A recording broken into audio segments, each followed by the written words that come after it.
Okay, I know a lot of you have already thought about this, but for those of you who haven't, have you ever considered the possibility that maybe nature wants to destroy us? I should say maybe nature wants us to destroy it. That's the only way I can simplify it and put it into a quick video, because I could spend hours on this subject, but there is a certain degree of perfection in the universe that we all know exists.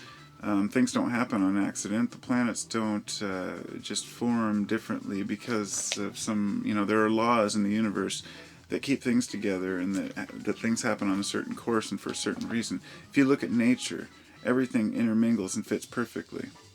The only thing that distinguishes us from other animals is our reasoning. And that reasoning is what got us into trouble. The smarter we become, the harder it becomes to live, because we have so many different angles to consider, and we become more and more depressed as we become more intelligent. Therefore, we create more stuff to fill the gaps, and we try to make life easier for us so we can take it easy, but we decide not to take that easy time because it's not in our nature. So we're pre-programmed with all these ideas in our brain, and we're trying to fight that. Now we're getting angry with ourselves because of global warming and because of what's going on in the world. Now the argument behind global warming, you could believe in the, if you're familiar with the Thunderbolts Project, or the electric universe theory, or say you've researched the universe right now, and you understand that all the planets in our solar system are heating up right now, that we go through phases, waves, galactic events that we don't understand yet, that create our planet. A lot of problems on our planet, whether it be earthquakes or global warming. But the point being irrelevant, that we are fighting with ourselves over something that is really intended to happen. As the Earth said, maybe got to one point where it created our intelligence and boosted us to a level where we were able to destroy ourselves. It could have been part of the plan. I mean, if you really think about it, it's just another way for the universe to express itself, or maybe it has a bigger plan, something that our planet wanted to do. Maybe it needed to cleanse the surface.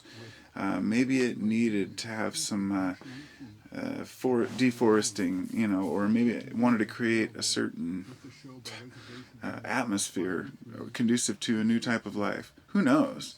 We don't understand, but the fact is we've created all these things, and our planet has slowly let us do these things.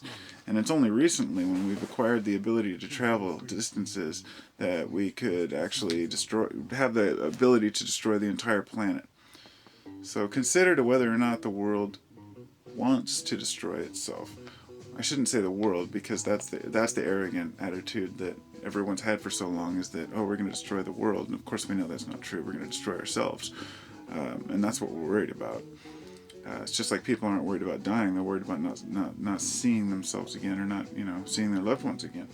It's not the act. It's what happens afterwards. And humans want to think that we're going to live forever. And it's possible that we might live for a lot longer. I think if we don't change our attitudes really quick, we're probably not going to last another 50 years. But I could be wrong. We could get out of this and pull ourselves out by our bootstraps. But if nature creates the ability for us to think differently, and that's kind of the point here, is that we could flip a switch and start thinking differently if nature wanted it. And it could be so. There is an intelligence behind everything, a natural law. So my question to everyone is, why hasn't that switch been flipped? Is nature happy with what's going on? Does God, if you want to call it that, hope that we destroy ourselves, or destroy the environment to bring some new life forward? I don't know. Just my thoughts out loud. I'll never be able to answer that question, I don't think, because that's would be arrogant on my part to assume we can answer the deepest questions. But we're doing what we're doing as humans. I think a lot of us are changing our minds, though, and realizing that there are other ways to do things, but whether or not it's too late remains to be seen. So I hope everyone's doing well.